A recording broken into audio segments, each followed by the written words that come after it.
하나님의 말씀을 보겠습니다. 신명기서 오늘은 11장 13절로부터 15절까지 찾으세요. 13절 다 같이. 내가 오늘 너희에게 명하는 내 명령을 너희가 만일 청종하고 너희의 하나님 여호와를 사랑하여 마음을 다하고 뜻을 다하여 섬기면 여호와께서 너희 땅에 이른 비 늦은 비를 적당한 때에 내리시리니 너희가 곡식과 포도주와 기름을 얻을 것이요 또 가축을 위하여 들에 풀이 나게 하시리니 내가 먹고 배부를 것이라. 아멘. 오늘 여기 본문의 내용, 신명기서 11장 내용은요, 이제 이게 반복인데 1절로부터 우선 7절을 보면은요, 1절에서 말씀을 하시고서 예를 7절까지 들어놓은 내용인데요, 11장 1절을 보면 그런즉 내 하나님 여호와를 사랑하여 그가 주신 책무와 법도와 규례와 명령을 항상 지키라 그랬어요. 따라하세요. 하나님을 사랑하는 마음으로 책무, 우리가 마땅히 해야 될 사명이죠. 책무와 법도와 규례와 명령을 항상 지키라. 왜 지키라? 이제 2절로부터 쭉 나오는 내용이 따라서 하나님이 우리를 사랑하시기 때문에 여기서는 이스라엘 백성들을 너무도 사랑하시고 계시기 때문에, 그래서 2절에 보면은요, 너희 자녀는 알지도 못하고 보지도 못하였으나 너희가 오늘날 기억할 것은 너희 하나님 여호와의 교훈과 그의 위엄과 그의 강한 손과 펴신 팔과 그 다음에 이런 능력 있는 손길로 애굽에서 그 왕 바로와 전국에 행하신 이적과 기사와, 첫 번째가 나오죠. 출애굽기 12장 내용이에요. 10가지 재앙을 통해 이스라엘 백성들은 거기서 영광의 탈출을 하게 하시고, 애굽 백성들은 하나님을 두려워서 벌벌벌 떨면서 두 손 번쩍 떨고 왕으로부터 백성들 모두 항복을 하게 하시고, 따라서 봐요. 백성은 구원하시고 대적들은 심판하시고. 이게 하나님의 사랑이죠. 주님이 다시 오시는 날에 우리는 구원하시고 끝까지 주님을 대적하는 자리에서 외면한 사람들은 심판하시고. 이게 하나님의 사랑이고 공의예요. 항상 두 개가 같이 작동을 하는 것을 볼 수 있어요. 사랑과 공의가 같이 움직여요. 같이. 그런데 이걸로 끝나는 것이 아니고 그 다음에 4절에서 보면은요, 홍해 사건을 말씀하고 있어요. 출애굽기 14장 내용인데요, 또 여호와께서 애굽 군대와 그 말과 그 병거에 행하신 일, 곧 그들이 너희를 뒤쫓을 때에 홍해물로 그들을 덮어 멸하사 오늘까지 이른 것과 애굽 군대와 그 말과 그 병거에 행하신 일, 이게 무슨 얘기냐면 여러분 아시죠? 출애굽기 14장에 나오는 내용인데, 이스라엘 백성들이 애굽에서 이제 영광의 탈출, 엑소더스라고 그러죠. 출애굽을 했어. 그래서 이제 쫙 나오는데 이네들을 내보내고 난 다음에 바로 왕의 마음이 바뀌었죠. 한 나라의 군주, 그것도 그 당시에 제국의 군주인데, 일구이연은 우리 옛날 어른들이 이부지자라고 그랬어요. 남아이는 중천검이라는 말도 했고. 그러니까 한 번 내뱉은 말은, 군주가 한 번 내뱉은 말은 그게 곧 변개할 수 없는 그런 이제 약속이고 그대로 시행해야 될 불리한 것이라도 그런 이제 가치가 있는 것인데, 이걸 뒤집어 버려요. 손바닥 뒤집듯이. 이게 마귀 역사죠. 영적으로 보면. 이게 지도자는요, 말을 하기 전에 신중하게 생각하고 말을 해야 되고, 말을 하고 난 다음엔 지켜야 되는 거예요. 지켜야 돼. 그러지 않으면 체면이 검이 가지고 본이가 땅바닥에 떨어지지요. 실없는 인간이 되어버리고 말지. 나중에 콩으로 매줄 쓴다고 해도 안 믿은 이런 이제 문제가 생겨나요. 통치력에 검이 가는 거예요.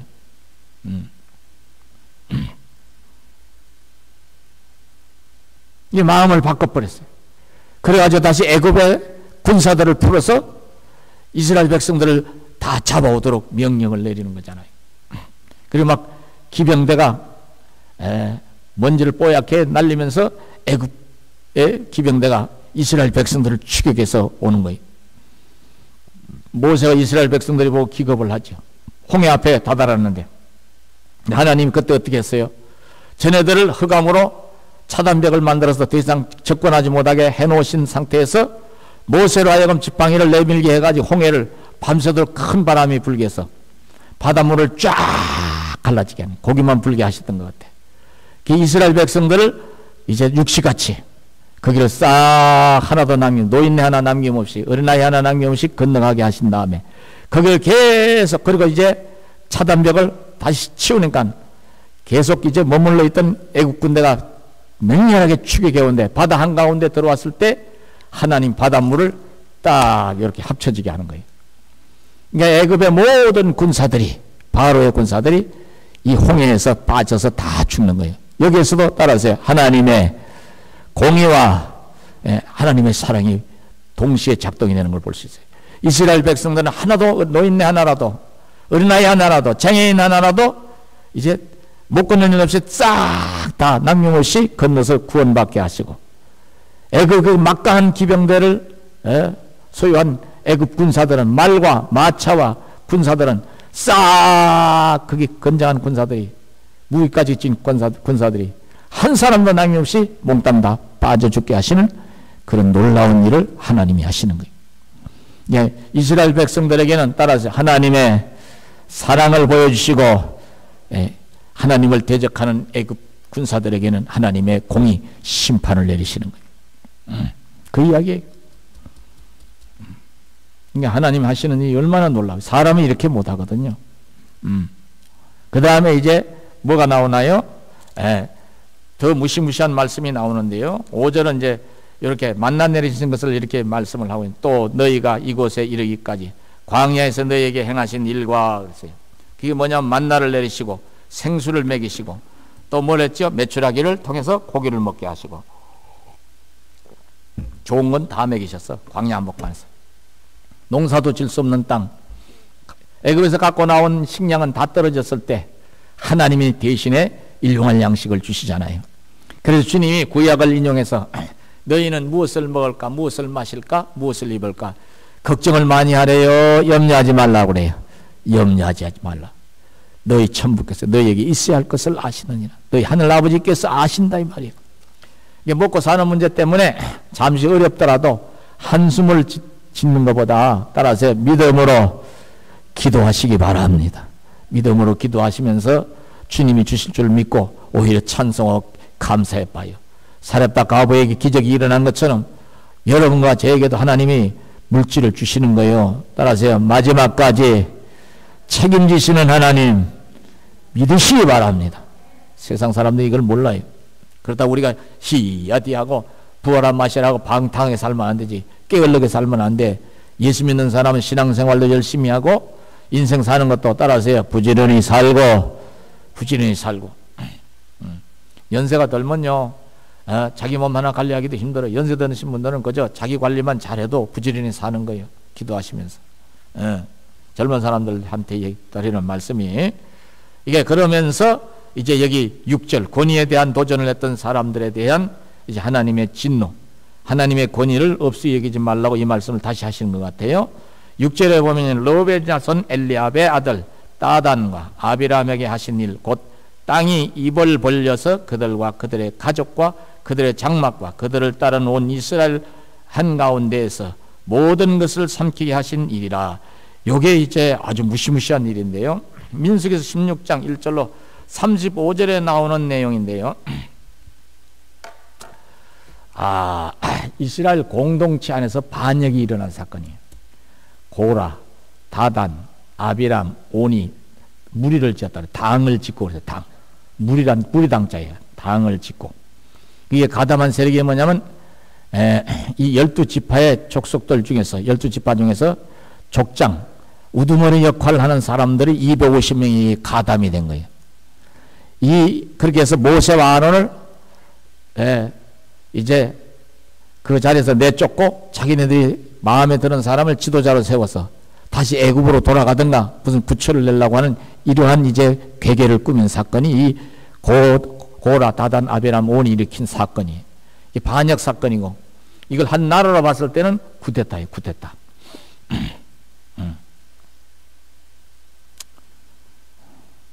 근데 이 구테타는요, 이 구테타, 이네들이 일으킨 구테타, 이들이 일으킨 반역은 실상은요, 모세와 아론에 대한 반역이라기보다 하나님에 대한 반역이요.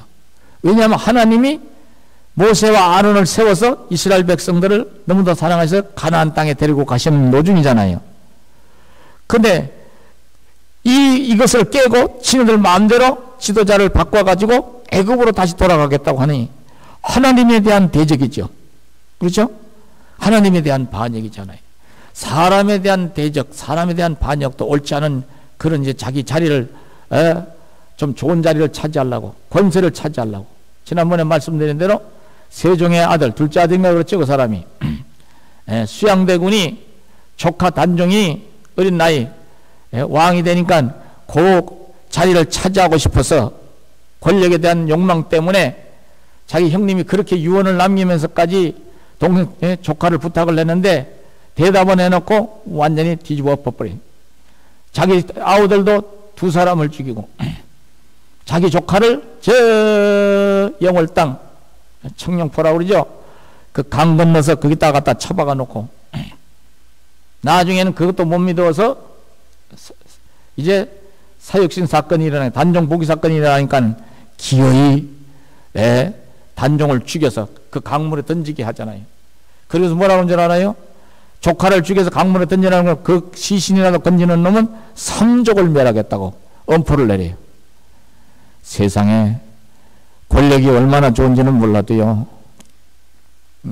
그러고서 그 자리를 차지해서 겨우 13년인가 나라님도 소리 듣는데 얼마 가지 않에 자기 아들이 죽어요. 멀쩡히 병들어 죽어요. 이제 전해져는 내려오는 얘기가 그 단종이 죽을 때, 단종이 죽었다는 죽고가 얼마 안 있어서 그 형수가 꿈에 나타나서, 단종의 엄마죠. 꿈에 나타나서 내가 너를 그냥 놔둘 것 같으냐? 너도 내 새끼 죽였으니 네 새끼도 한번 죽어봐라.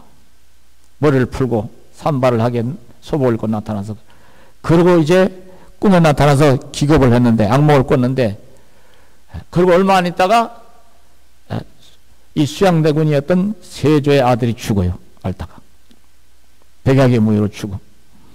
그 세조도 그때 놀라서 그러는지 병을 얻어요. 오늘날의 의사들이 봤을 때 세조가 걸린 병은 일반 피부병이 아니고 나병, 한센치병이었다고 합니다. 옛날에 문둥병이라고 그랬잖아요, 권사님. 그죠? 문둥병. 저희 어릴 때는 저희 집엔 그 일주일에 며칠씩 밥을 아침에 얻어 잡수시려고 오신 분이 있었어요. 저희 집밖에 못 왔어요. 다른 분 집에는 오늘날로 말하면 문도 안 열어주니까. 저희 할아버님 그래도 뭐 정식 한의들 나오신 분이 옛날에는 그런 것이 없었잖아요. 아니라도 동네 분들 아프면 좀 고쳐드리고 침 놔드리는 분이었어요. 의학 상식이 조금 있었던 것 같아요. 할머님도 그렇고. 이게 또 잘 대해주셨어요. 근데 그분이 와서 진지 잡수는 걸 보면요, 어린 나이에도 좀 징그럽더라고. 이런 데가 이게 보면 시뻘겋고 붕대를 감았는데 어떨 때 보면요, 신발도 보면 신발이 진물 같은 게 묻어 찐득찐득하게 보여. 신발을 벗어나는데. 그래서 꼭 겨울 같은 데는 방에 들어오라고 해서요, 소반에다 밥을 차려야 돼요. 줘. 근데 이분들 하는 얘기를 가만히 들어보니까 나중에 감각이 없어진다. 이게 다 빠진다네. 눈썹이 빠지고 그다음에 귀가 빠지고 이게 물러서 코가 내려앉고. 근데 그 잘못하면 옮긴다는 그런 이제 풍문이 돌 때인데도 제 할아버님 그걸 개의치 않으시고 저희 식사가 다 끝나고 한 30분쯤 지나면 오세요. 이분이. 그거 잘 알아요. 또 저희 동네에서 얼마 안 떨어진 데는 나원자촌이 있어. 나병이 이게 끔찍한구나. 오직했으면 천형이라고 그랬어요. 천형. 그러죠?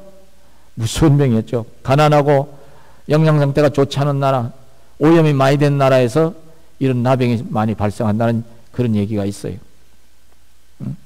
근데 세조가 뭐가 왕자로 컸는데, 최고로 좋은 옷, 좋은 음식, 영양 상태가 얼마나 좋았겠어. 그런데도 그 병에 걸려가지고, 온천에 가서 그냥 몸 씻는 정도로 뺏기는 치료가 안 되니까 그러다가 죽었어요. 다 죽었어. 수많은 사람을 죽이고 결국은 그러고 죽더라고 말이에요. 이게 나라의 질서를 완전히 바꿔놔버린 거예요. 옛날에 유교 사회에서는요, 군사부일체란 말이 있어요. 임금님과 스승님과 아버지는 같은 레벨이다. 동일체다 이 말이요. 어린 나이에 임금이 됐어도 임금은 만백성의 어버이다 이 말이에요. 어버이. 부모와 같다 이 말이요. 그 선생님도 부모와 같은 위치니까 옛날에는 선생님 그림자도 안 받는다 그래서 선생 같자는 것들이 하도 많이 나오다 보니까 존경이 땅바닥에 떨어지기도 했지만 그래도 애들을 가르치는 부모 입장에는 애들 앞에서는 선생님 욕하지 마라. 전번날 어떤 애 엄마는 가가지고 애들 보는 데서 선생을 머리채를 잡아 끌고 귀싸대기를 때리고 2년 전에 해가지고 난리가 난 사건이 하나 있더만요. 자기 자식 다 베린 거예요. 그거는요. 미련을 떠는 거예요. 미련을. 항의할 일 있으면 조용히 교무실에 찾아가든가 만나가지고 애들 안 보는 데서 항의를 하든가 그래야지. 존재감 드러낸다. 그러고 고소한다고 막 난리를 치고. 야, 사람의 권위도 그 깨고 질서, 한 나라의 질서도 어기면은 그렇게 문둥병에 걸리고 새끼가 죽어나고 좋지 않은 세월을 사는데 하물며 하나님을 대적하고 반역하는 이 고라다단 아비라미가 온전할 것 같아요? 근데 여기에 가담을 한 사람이 250명이나 중직자들이 가담을 한 거예요. 이 마귀 역사지요. 그랬을 때에 하나님이 이네들을 이제 또 무섭게 징계하시는 이야기가 나와요. 고라다단 아비람 5는요 완전히 뭐 어떻게 하느냐면요 그네들을 따로 떨어져 있게 하고 다른 사람 다 물러서게 한 다음에 그네들의 장막과 함께 그네들 식구들까지 싹 다 땅이 경상도 말로는 꺼버진다고 그래. 땅이 무너지게 하면서 갈라지면서 싹 다 땅속으로 사라지게 만들어버려요.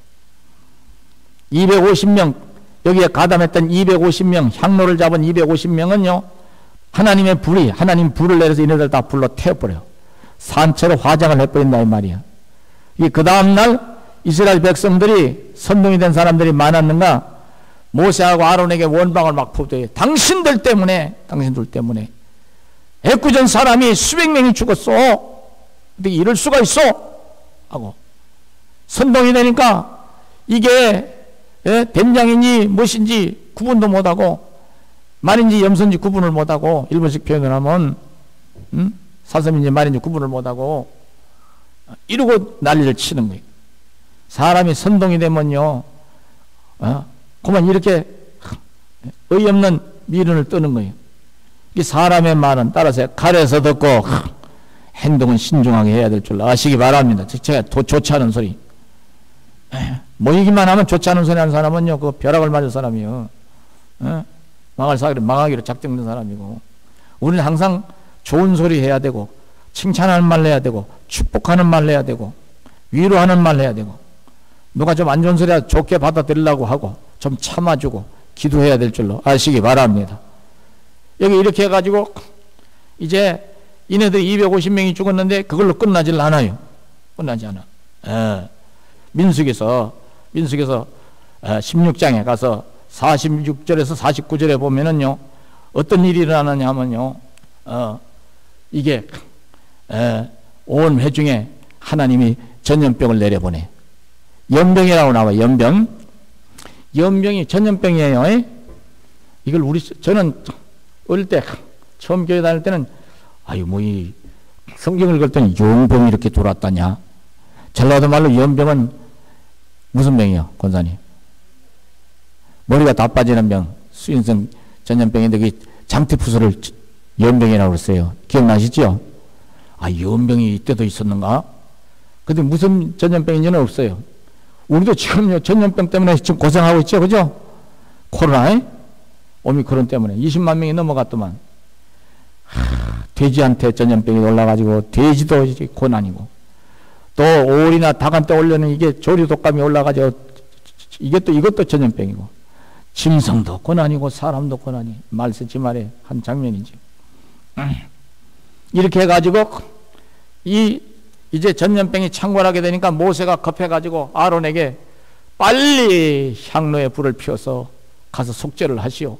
형님에게 지시를 내. 그렇게 막 맨발로 뛰기다 하면서 향로에다 불을 피워가지고 향을 피우면서 산자와 죽은 자에 딱 서는 거예요. 민수기서에 나오는 이야기입니다. 16장에. 그러니까 그때서야 하나님이 속죄를 하니까 제사장이 속죄에 그 자세를 취하니까 하나님이 전염병을 거치게 하소. 근데 그때까지 죽은 숫자가 10,000명이 넘어갔다고 해서 10,000명이 14,700명이 죽었다고 그랬어요. 250명까지 죽었을 때 정신 차리고 모세와 아론에게 납작엎드려서 우리가 잘못했습니다. 하나님의 진노를 거두도록, 하나님이 진노를 거두시도록 기도해 주세요. 이랬어야지. 뭘 알고서 덤비고 원망하고 불평해야지. 우리는요, 예수 믿는 사람은요, 경우를 잘 가릴 줄도 알아야 되는 줄로 아시기 바랍니다. 무조건 그냥 막 성질내고 선동이 돼가지고 막 이리 뛰고 저리 뛰고 하면 안 되는겨. 제가 좋아하는 찬송 중에 이런 내용이 나오죠. 감정을 버리고 말씀에 쓰니 불완전한 믿음 완전해지고. 항상 말씀에 쓰시기를 축원하겠습니다. 신앙은 말씀에 써야 돼요. 목사도 마찬가지요. 이성을 잃어버리면 안 돼요. 이 말씀을 이렇게 하시면서 너희가 이런 경험들을 했으니까 어찌하든지 따라서요, 말씀에 순종해서 명령을 잘 지켜라. 가나안 땅에 들어가거든. 그리고 너희 후손들에게도 이 내용을 잘 가르쳐서 미련한 짓 못하게 하고 복받는 자리 항상 지켜가게 해라. 이렇게 이제 이어지는 거예요. 요 다음 내용은 다음 내용은 다음 주에 우리가 상고하면 돼. 오늘 여기까지만 하려고 그래요. 하나님이 말씀하시는 것은 이제 10장에서도 나왔고 이제 반복이 되는 거지만 결국은 하나님이 이렇게 책무와 명령과 규례와 법도를 사랑하는 마음으로 잘 지키라고 말씀하시는 배경이 뭐예요? 왜 지키래? 나왔죠? 따라서 나의 행복을 위해서, 개인적으로 나의 행복을 위해서, 공동체 입장에서 보면 이스라엘 민족의 행복과 번영을 위해서. 할렐루야. 이게 하나님 하시는 말씀은 다 잘 되라고 하는 말씀이에요. 옛날 어른들이 그럽디다. 제 할머님, 할아버지, 어른들이 얘기를 합디다. 고모님들도, 연세 있는 고모님들도. 부모가, 엄마, 아버지가 자식한테 하는 얘기는 다 잘 되라고 하는 소리다. 욕하는 소리도 다 잘 되라고 하는 소리. 맞아요, 틀려요? 맞잖아요, 그죠? 응? 잘 되라고 하는 소리지요. 자식이 아플 때는요, 진정으로 부모 자리를 지키는 사람들은 이런 얘기도 합디다. 목사님, 우리가 꼭 아파야 된다면요, 제가 대신 아팠으면 좋겠어요. 여기 죽은 사람 가셨지만요, 목사님 정 안 되면요, 하나님 앞에 목사님 기도 좀 해주세요. 저를 데려가시고 우리 아들 좀 살려주시라고. 그게 아무나 할 수 있는 기도예요. 부부간에도 힘든 기도예요, 그게. 그러잖아요. 이게 자기 속으로 놓은 자식이니까. 권사님 지금도 생각이 나요. 그렇게 그 큰아들이 말도 안 듣고 뺀질거리고, 신방 와서 목사님이 건면해서 성질 뿌럭뿌럭 내고, 어머니의 그 과부 어머니의 기도로 지가 일이 잘 풀리고 잘 되는 건 모르고, 이 자식이. 그러더라고. 응? 나중에 내가 좀 뭐라고 그랬어요. 어머니가 살아계시는 동안만 당신네 집안에 복이 가는 거라고. 어머니 세상 떠나면 당신네 그대로 가면 하나님 복 다 거두신다고. 내가 몇 가정에 그랬어요. 그전에도 소사동에 있을 때 집사님, 나이 든 우리 누구라고 얘기는 안 할게요. 얘기해도 되지. 하기야. 예수를 나중에 믿었으니까. 어머니가 돌아가셨는데 왔어요. 장례식도 다 해드렸어. 그 감사 인사 드리러 왔대. 막 안 와도 되는데 오셨어. 그럼 묻는 거예요. 서울 건교에 온천, 뜨거운 물 나오는 온천이 발견됐는데 아무도 모른다는 거예요. 벨기에에서 1억짜리 기계를 갖다 탐사를 해서 발견을 했대. 목사님, 이 사업을 내가 해야 되겠네. 했으면 좋을까요? 안 하는 게 나을까요? 물으러 왔어. 왜냐하면 엄마 계실 때 내가 얘기한 대로 다 됐거든. 그래서 내가 그랬어요. 웃으면서. 나는 그 대답 못하오. 목사님 한 번만 가르쳐 달래. 내가 점쟁이가 아니요. 그리고 당신은 어머니가 계시는 그 불쌍한 29의 과부돼서 당신 아들 새끼를 낳은 그 어머니 불쌍해서 당신 아들 신앙생활도 안 하고 신앙 다 팔아먹었어도 둘째 아들은 신앙생활 잘한다고 그래요. 외국에 가서. 하나님이 불쌍해서 저 불쌍한 과부 편안하게 살게 하시려 복을 주신 건데 이제는 그 세상 떠나서 하나님 품으로 갔어요. 당신들한테는 이제 그 복이 안 가고 뭐 천주교에 다닌다고. 그럼 천주교에 가서 신부님한테 물어봐야지. 왜 교회는 천주교회로 가면서는 묻는 건 나한테 와서 묻습니까? 그래 하도 사정을 해서 제가 그랬어요.